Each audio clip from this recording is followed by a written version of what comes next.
Arratsaldeon eta ongi etorri bertan berri albistegira, gaur apirilaren 28 da osteguna, hauek dira Iruñerriak eta Nafarroak utzitako albiste nagusienak. Nafarroko gobernuak eta Nafarroko Udal Federazioak koordinazio organo bat sortu dute aurre hezkuntzako lehen zikloa kudeatzeko. Eskubideak guztiontzat euskararen aldeko manifestua aurkeztu eta atxikimendua agertu dioten Nafarroko hainbat eragile sozial batu dira Iruñako Zabaldi etxean. Nafarroko gobernuak 2022ko 100 neurri dakartzan irisgarritasun unibertsalaren plan operatiboa onartu du. 121 errepide nazionalean Legasa inguruan legez kanpoko aintzineratze bat egin ondotik kamioi gidari bat lokalizatu du Foruzaingoak. Nafarroko gobernuak ijitoen komunitatearen garapenarekin duen konpromisoa nabarmendu du.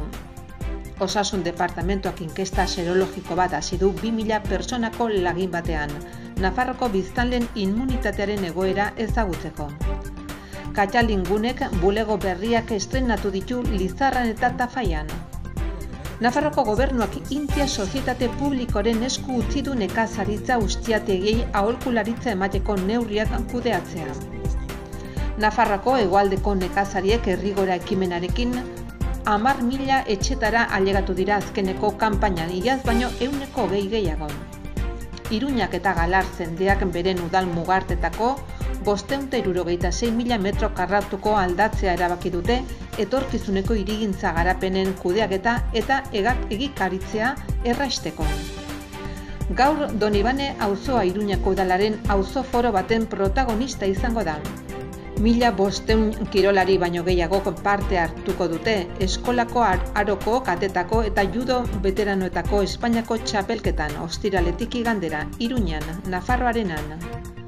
Arma aretoan 20. mendeko abangoardietan barnako ibilbide bat egonen da ikusgai bestea beze Picasso, Miró, Klee, Warhol, Moore eta de Txiriko sortzaileen lan grafikoekin.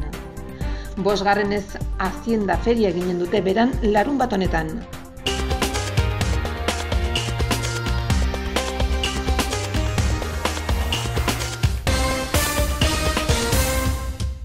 Nafarroako gobernuak eta NUKFek koordinazio organo bat sortu dute aurre hezkuntzako lehen zikloa kudeatzeko.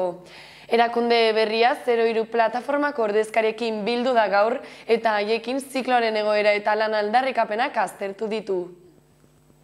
Nafarroko Udal eta Kontzejoen Federazioak eta Nafarroko Gobernuko Hezkuntza eta Lurralde Kohesionako departamentuek Nafarroko Foru Komunitateko aurre hezkuntzako lehen zikloari buruzko koordinazio organoa eratu dute. Organo hori arduratuko da Nafarroko 03 adineko zikloko egoeraren azterketa egiteaz. LOMLO hezkuntzari buruzko lege organiko berriaren esparruan hezkuntza ikuspegi bateratua izateko eta Nafarroko Foru Komunitatearen errealitatera egokitutako kudeaketa ereduak proposatzeko. Foru gobernuak Bildurekin hezkuntza arloan aurtengo ekitaldirako lortutako aurrekontu konpromisoaren ildotik. 03 zikloarako koordinazio organo horrek ordezkaritza paritario izango du eta 8 kidek osatuko dute. Ordezkaritza instituzionala handitu ahal izango da egiten diren bileren edukiaren arabera. Bileretara ordezkatutako erakundetatik kanpoko personak edo kolektiboak gonbidatu ahal izango dira eta lan talde espezifikoen laguntza jaso ahal izango du. Eskubideak guztiontzat euskararen aldeko manifestua aurkeztu eta atxikimendua agertu dioten Nafarroako hainbat eragile sozial batu dira Iruñeko Zabaldi etxean. Eskubideak guztiontzat euskararen aldeko manifestua aurkeztu eta atxikimendua agertu dioten Nafarroko hainbat eragile sozial batu dira Iruñako Zabaldi etxean. Manifestuarekin bat egin duten lehen eragileak direla zehaztu dute, eta Euskalgintzaren Kontseiluak maiatzaren 7ko Iruñan deitu duen manifestazioa auspotzeko atxikimendu gehiago jasotzeko kanpaina martxan dagoela adierazi dute. Gure eguneroko aldarria da, herritarrak ez gutxiesteko eta guztiontzako eskubide berdinak aitortu zein berma daitezen, hori dugu ardatz. Harridura sartzen dugu egun Nafarroan euskal hiztunek jarraitzen dugun egiturazko bereizkeria. Ulergaitza ez ezik ulertezina ere egiten da eskubideak eskualdearen arabera aitortzea. Halaber, kezka handia sortzen digu gobernua administrazioetako publikoan prestatzen ari den dekretuak. Ofizialak eta berezkoak ez diren hizkuntzak, berezko hizkuntzari baino garrantzi handiagoa emango zaie. Politika inklusiboak behar dira, herritar guztien eskubideak bermea, ardatz izango duten politika feministak, inklusiboak, ekologistak, solidarioak, aurrerakoiak. Baina bai eta hizkuntza politikan ere. Horregatik, geuk ere bat egiten dugu Euskalgintzaren Kontseiluak maiatzaren 7an Iruñan antolatutako manifestazioarekin. Nafarroako gobernuak 2022ko 100 neurri dakartzan irisgarritasun unibertsalaren plan operatiboa onartu du. Planak zein lehendakaritzako eta gobernu irekiko zuzendaritza nagusiak koordinatzen duen 17 milioi euroko inbertsio bat suposatzen du. El Gobierno de Navarra ha adoptado en su sesión de hoy un acuerdo por el cual se aprueba el Plan Operativo de Accesibilidad Universal. Nafarroko gobernuak atzoko bilkuran akordio bat adostu du zeinen arabera 2022ko irisgarritasun unibertsalaren plan operatibo bat onartzen den. Ekitaldi hontarako 17 milioi eurotik gorako inbertsio bat suposatzen duten 100 neurri zehatzetan artikulatzen diren 43 jarduketa lerro edo aldaketa barne hartzen dituena. Irisgarritasun unibertsalaren plana Nafarroko gobernuak desgaitasuna duten personen eskubideen gaineko nazioarteko hitzarmenean eta zehatzago esateko, irisgarritasun unibertsalaren ekainaren 14ko foru legean definitutako helburuen eta erronken lorpenean erakutsitako konpromiso irmoaren adierazpena da, eta eraberean jarraipena eman nahian 2021an abian jarritako planifikazio operatiboaren prozesu bati. Remirez lehendakaritzako eta berdintasun barne kontseiariak nabarmendu du irisgarritasunak duen garrantzia ingurune fisiko, sozial, ekonomiko eta kulturalean, osasunean, hezkuntzan eta informazioan ala nola, komunikaziotan desgaitasuna duten personek modu independentean bizial izan ditzaten, erabateko partaideretzarekin bizitzaren arlo guztiak kontseilariak nabarmendu du. Irisgarritasun ezak eskubide eta askatasun hoien erabilera eragozten duela. Irisgarritasun unibertsala eskubide giltza bada eta hura gabe ezinezkoa da beste eskubide batzuk garatu eta betetzea. Horrela, 2022 irisgarritasun unibertsalaren plan operatiboak zehazten du ikuspuntu operatibo batetik aurrera nola egitea pentsatzen den, indarrak bateratuz eta sinergiak sortuz departamentu arteko lanaren aldeko apustu irmo batekin. Ekintzen artean nabarmentzekoak dira Nafarroko gobernuko webgunean eta aplikazioak 100% irisgarriak izatea bermatzen duten neurriak eta laber izan dadila publizitate instituzionala bere euskarri ezberdinetan. Era berean neurriak kontenplatzen dira herritarren arreta bulegoak 100%ean irisgarriak izan daitezen bai Iruñan eta bai Tuteran. Gida bat elaboratuko da politika publiko guztietan desgaitasunaren ikuspegia barne hartzeko, sensibilizatzeko neurriak dituzten politika publiko guztietan eta administrazioko personala irisgarritasunean prestatuko da. Berdintasuna bezalako alorretan, Nafarroko Berdintasun Institutuko baliabide espezializatuekin lotutako profesionalengana zuzendutako emakumeen aurkako desgaitasuna eta indarkeria alorreko prestakuntza barne hartzen da. Helburu izanik praktika egokien sorta bat finkatzea eta egokitzea desgaitasuna duten personak prestatzeko, emakumeen aurkako indarkeriaren biktimak artatzeko baliabide espezializatuetan. Nazional 121A errepidean Legasa inguruan legezkanpoko aintzineratze bat egin ondotik kamioi gidari bat lokalizatu du foruzaingoak. Foruzaingoak kamioi gidari bat atxilotu du berriki beran Legasa parean 121A errepide nazionalean. Ausarkeriaz gidatzeagatik arau hauste oso larria egin duela jakinaraztera zijoanean. 3 marra jarraian errespetatu gabe aurreratzeagatik. Herritarren lankidetzak emandako datoi esker Elizondoko patrulla batek poligono batean aurkitu zuen kamioia eta txoferra identifikatzeko lanetan Madrilgo epaitegi baten zigor arloko errekisitoria bat zuela jakin zen. Hori dela eta atxilotu eta komisaldegira eraman zuten. Nafarroako gobernuak ijitoen komunitatearen garapenarekin duen konpromisoa nabarmendu du, Gazkalo Federazioko ordezkariak hartu ditu lehendakariak Nafarroako ijito komunitatearen eguna dela eta.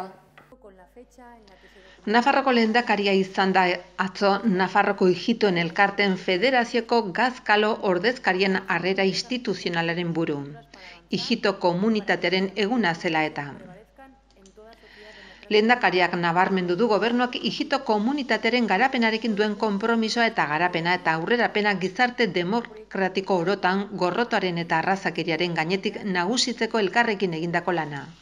Ekitaldian izan dira Unai Ugalde, Nafarroko Parlamentuko presidentea Jose Luis Arasti, Espainiako gobernuak Nafarroan duen ordezkaria, Remirez lehendakaritza berdintasun eta barne kontseilaria eta Enrique Maia Iruñako alkatea.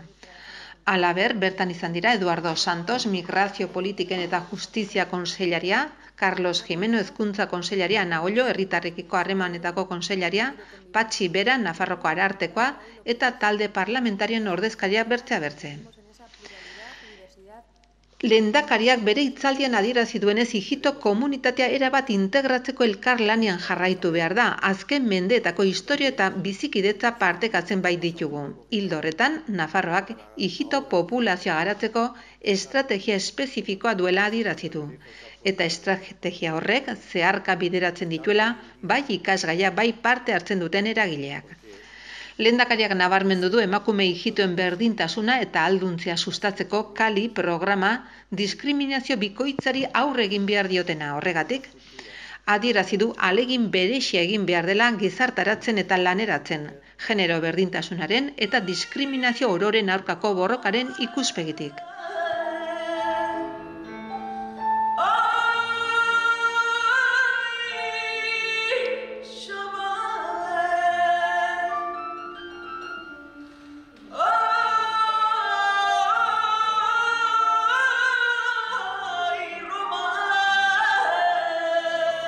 Osasun departamentuak inkesta serologiko bat hasi du 2000 pertsonako lagin batean Nafarroako biztanleen immunitatearen egoera ezagutzeko. Gora egin du COVID-19aren inzidentziak 60 urtetik gorakoetan eta egonkortasun parametroetan kokatu da ospitale eremua. Nafarroko biztanlerien koronavirusaren aurkako egungo babesaren indarraldia ezagutzeko horren eren bat gaixotasunaren diagnostikatu izan da eta 5 urtetik gorako frakziorenia 80%ek txertaketa jarraibidea osoa du. Osasun departamentuak seroprebalentziari buruzko inkesta bat jarri du abian aste honetan. Horretarako 2000 personaren lagin serologikoa hartuko da eta bertan kalkulatuko da antigorputzak dituzten ala ez eta immunitate naturala ala txertoak eragindakoa duten. Bertzalde Nafarroko Osasun Publikoaren eta Lan Osasunaren Institutuaren asteko azken txostenak egiaztatu du apirilaren 18tik 24 bitarte 16ko igoera izan dela koronavirusaren intzidentzia orokorrean eta eragina izan duela 60 urtetik gorako biztanleen artean ere. Kasu kopurua 9% hazi baita. Halere, ospitale egoera egonkor xamar mantendu da, izan ere joan den asteko ospitalaratze kopurua aurrekoaren ia kopuru berdinetan mantendu zen. 35 ospitalaratze berri joan den astean eta 34 aurreko astean. Katxalingunek bulego berriak estreinatu ditu Lizarran eta Tafallan. Nafarrako gobernuaren LGTBI+ pertsonentzako arreta eta aholkularitza zerbitzuak bere prestazioak zabaldu ditu Foro Lurraldean eta beste 2 bulego gehitu zaizkio Iruñari, Tuterari eta Sakanari. Nafarroko gobernuaren LGTBI personei arreta eta aholkularitza emateko zerbitzuak Nafarroko Berdintasun Institutuak sustatutako Katxalingunek bulego berriak ditu Lizarran eta Tafallan aurrez aurreko arreta emateko. 2 gune berri hoiek foru komunitatean zerbitzua indartzera datoz, Iruñan, Tuteran eta Sakanan lehendik zeudenei gehituz. Tafallaren kasuan gune berria Tafalla kulturgunean dago. Eta asteazkenetan hartuko du 11etatik 7tara. Bertzalde Lizarrako bulegoa ostegunetan egingo da 11etatik 7tara herriko udaletxean. Foru gobernuak bulego berri hoiek irekiz LGTBI personen eskubide askatasun eta ongizatearekin eta sexu eta genero aniztasuna sartzearekin duen konpromisoa berresten du. Ekintza honen bidez Nafarroko Berdintasun Institutuak zerbitzua foru lurraldeko beste toki batzuetara zabaltzearen aldeko apustu egiten du. Persona gehiago horren onura jaso ahal izan dezaten, sarbidea erraistuz. Gobernuak Intia sozietate publikoaren esku utzi du nekazaritza ustiategia aholkularitza emateko neurriak kudeatzea. Aurrekontua 1,9 milioikoa da eta horietatik 589.000 feaderek jarriko ditu. Foru Gobernuak atzoko bilkuran erabaki bat hartu du zeinaren bidez baimena ematen baitzaio landagarapeneko zuzendari nagusiari nekazaritza ustiategitarako aholkularitza zerbitzuetarako urtean hitzeko gastu konpromiso bat hartzeko. Neurri hori Nafarroko landagarapenerako 2014-2020 programan sartuta baitago. Erabaki horren arabera, Intia sozietate publikoari esleitzen dio lan hori egiteko ardura 2014an, Foru Komunitateko nekazaritza ustiategitarako aholkularitza erakunde publiko izendatu baitzuten. Xede horretarako aurrekontua 1.500.000 eurokoa da eta horietatik 589.000 euro, hau da 131, landagarapenerako Europako funtsak jarriko ditu. Nafarroako hegoaldeko nekazariek herrigora ekimenakin 10.000 etxetara ailegatu dira azkeneko kanpainan, iaz baino 20 gehiago. Inoizko uzta emankorrena jaso duten Nafarroko hegoaldeko nekazariek herrigorarekin elkarlanean. Aurten 20 hazi da konserba, arroza, pasta, lekale ekologiko eskaera.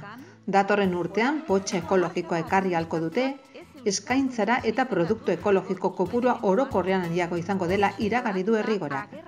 Bertzetik 11.000 kilo txitxirio edo dilista banatzen ari dira, azialdeko lekale ekoizleen elkartearentzat bultzada ederra suposatzen du horrek kanpotik ekarri ohi dituzten lekale hoien berreskurapenean. Gainera eta bultzada honen ondorioz irailerako prest izango dira 40 robada 36.000 metro karratu lur sail berri piper ekologiko gehiago jasotzeko. Herrigoraren helburu nagusia Nafarroko hegoaldean euskera bultzatzea izan da horren inguruko datuak ere eman dituzte. Honez gero, 12 ekoizleren lantokitan euskara planak ari dira gauzatzen. 2022ko herrigoraren baitan ari diren guztiak izango dira euskara planetan murgilduta. Oinak lurrean zen kanpaina berri honen beste lelo bat, lurrarekiko eta bertan bizi direnekiko errespetuz jardun nahi dutelako. Oinak lurrean amets egiteari uko egiten ez diogun arren ez garelako ametsetan bizi. Oinetako behatzekin uki daitezke herrigorarekin bat egin duten milaka herritarren ekarpenak Nafarroko baratzean eman dituen fruituak zehaztu dute. Iruñeak eta Galarzendeak beren udal mugarteetako 576.000 metro karratu aldatzea erabaki dute etorkizuneko hirigintza garapenen kudeaketa eta egikaritzea errazteko. Iruñeak Galarzendeari Donapea eta Gariton Derripaldako ordokiko lurrak ematen dizkio eta Kordobila inguruko lurzorua jasotzen du. Iruñako udalak eta Galarzendeako udalak administrazioen arteko lankidetza hitzarmena sinatuko dute, bi udalerrien mugarteak aldatzeko. Bi udalerrien banalerroa aldatu egingo da, mendebaldean Donapea institututik hurbilen dagoen Elortz ibaiaren meandro puntutik PA 32 bidera. Sadar kaletik Lamorea merkataritza poligonoroa doana. Guztira udalmugak aldatzeko lur sailen trukeak udalerri bakoitzeko 576.000 metro kuadrori baino gehiagori eragin gedie. Proposatutako mugalerroa eremuaren arabera dauden elementu fisikoei proiektatutako etorkizuneko azpiegiturei eta egungo lurzati mugei jarraiki diseinatzen da, bi udalerriek ekarritako azalerak konpensatzeko irizpidearekin. Gauzak horrela, Iruñak 576.714 metro kuadro ematen dizkio aldaketari. Galarzendeak irabaziko duena eta 576.714 metro karratu honek. Iruñaren zati izatera pasako dena. Proposamena komenigarritasun ekonomiko eta administratiboko arrazoietan oinarritzen da eragindako eremuetan. Donapeako ordokia edo Gariton Derripalda etorkizuneko hirigintza garapena koherentea eta proporzionala izan dadin. Bai zonaren errealitate fisikoari dagokionez, bai lurralde eremu horren etorkizuneko kudeaketaren errealitate administratibo eta funtzionalari dagokionez. Gaur Donibane auzoa Iruñeko udalaren auzo foro baten protagonista izango da. Hitzordua 6:30 izango da Jose Maria de Uarte ikastetxean eta sarrera doan izango da. Auzoko foroak Iruñeko udalak antolatutako elkarrizketarako guneak dira, herritarrek beren ingurune hurbilenari buruzko proposamenak egin, kontsultatu ekarpenak egin eta informazioa jaso dezaten. Gaur osteguna Iruñako udalak Donibane auzoko bizilagunak eta elkarteak auzoko foroetako hitzordu berri batera deitzen ditu. 6:30 izango da Jose Maria de Uarte ikastetxean eta sarrera libre izango du. Auzoko foroak Iruñeko udalak antolatutako elkarrizketarako guneak dira. Herritarrek beren ingurunek hurbilenari buruzko proposamenak egin, konsultatu, ekarpenak egin eta informazioa jaso dezaten. Bileran, alkatea eta Fernando Villanueva auzoari esleitutako zinegotzia izango dira buru eta bertan auzoari gehien dagozkien gaiaz arduratzen diren teknikariak izango dira. Ordu eta erdiz. Bilera zuzenean jarraitu ahal izango da iruña.es udal webgunearen edo dagokion YouTubeko kanalaren bidez. Foro honen edukia gainerakoak bezala zeinu mintzairara itzuliko da aldi berean Eunate elkarteari esker. 1500 kirolarik baino gehiagok parte hartuko dute eskola oroko, kateetako eta judo veteranoetako Espainiako txapelketetan ostiraletik igandera Iruñean. Nafarroarenak hartuko ditu lehiaketak eta estatuko eta nazioarteko dominadun ugari izango dira bertan. Iruña izango da asteburu honetan judoaren hiriburu nazionala. Hortziraletik igandera bitartean Espainiako judo eta kirol elkarten federazioak antolatutako 3 txapelketa nazional izango dira Navarra Arena pabiloian. 1500 kirolari baino gehiagok parte hartuko dute eskola aroko Espainiako txapelketan. Katas eta judo veteranoak 2022 eta hoietatik 60 inguru nafarrak izango direla aurreikusten da. Kondestable Jauregian Espainiako txapelketa hoien aurkezpen eginda eta bertan izan dira Maria Caballero, Gizarte Zerbitzuen Ekintza Komunitarioan eta Kirol Zinegotzi delegatua, Rebeka Esnaola, Nafarroko Gobernuko Kultur eta Kirol Konsellaria, Juan Carlos Barkos, Judo eta Kirol Elkarten Espainiako Errege Federazioko presidentea, eta Jose Areta, Nafarroko Judo eta Kirol Elkarten Federazioko presidentea. Kirolari, entrenatzaile, teknikari ordezkari eta seniden artean, txapelketa hoiekin zerikusia duten 2500 persona baino gehiago Iruñan izatea aurreikusten da. Arma aretoan 20. mendeko abangoardietan barnako ibilbide bat egongo da ikusgai besteak beste Picasso, Miró, Klee, Warhol, Moore eta De Chirico sortzaileen lan grafikoekin. 20. mendeko oraingoak Brioneseko Bibanko Museoaren bilduman oinarrituta dago eta Iruñeko udalaren Pi Fernandino ondarearen ekarpenak ditu. Nazioko zein nazioarteko hainbat artisten obrak osatzen dute 20. mendeko oraingoak, ibilbide bat azken mendeko abangoardia artistikoten barna erakusketa. Bertzea bertze, Joan Miró, Eduardo Chillida, Giorgio de Chirico, Andy Warhol, Paul Klee, Henry Moore eta Mikel Barceloren lanak ikusgai egonen dira arma aretoko lehen solairuan, ekainaren 26 bitarte. Pasaden mendeko artista erreferentzialen lan grafikoen barnako bidai horrek, 30 sortzaile baino gehiagoren 56 lan barne hartzen ditu. Lan hoiek Brioneseko Errioxa Ardoaren Kulturaren Bibanko Museoko bildumatik, Pedro Bibanko grabatu eta Ardoaren nazioarteko sari bildumatik eta beste bilduma pribatu batzuetatik datoz. García Barberena Kultura eta Berdintasun Zinegotzia ordezkariak eta Santiago Bibanko Sáenz Bibanko Fundazioko zuzendariak aurkeztu dute erakusketa, zeinetan Pi Fernandino ondaretik datozen Iruñeko udalaren arte garaikidaren bildumako 16 lan grafiko ere erakutsiko baitira. Erakusketa aberazten dutenak. Piezen arteko elkarrizketa interesgarria ezarriz eta sormen lotura berriak eratuz. Aurkezpenean alaber Judith Arteaga Kamara erakusketaren komisarioak eta Diego Iturriaga Barko Institutuko Estudio Riojanos erakundeko gerenteak parte hartu dute. Erakusketaren nukleo nagusia ikusgai egon zen jada Logroñoko udaleko erakusketaretoan abenduan eta urtarrian. Instituto de Estudio Riojanos erakundeak antolatuta. Aktual jaialdiaren eta Jacobeo urtearen ospakizunaren barruan. Una gran oportunidad para conocer el arte contemporáneo.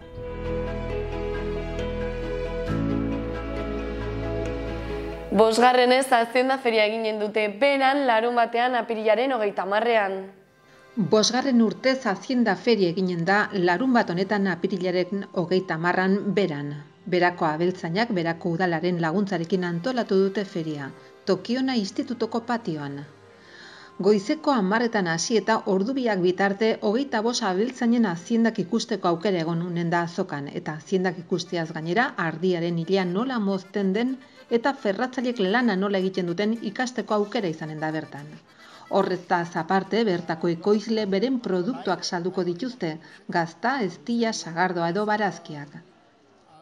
Hauek izan dira gaurko albiste nagusienak, eskerrik asko zuen arretagatik eta hurrengora arte.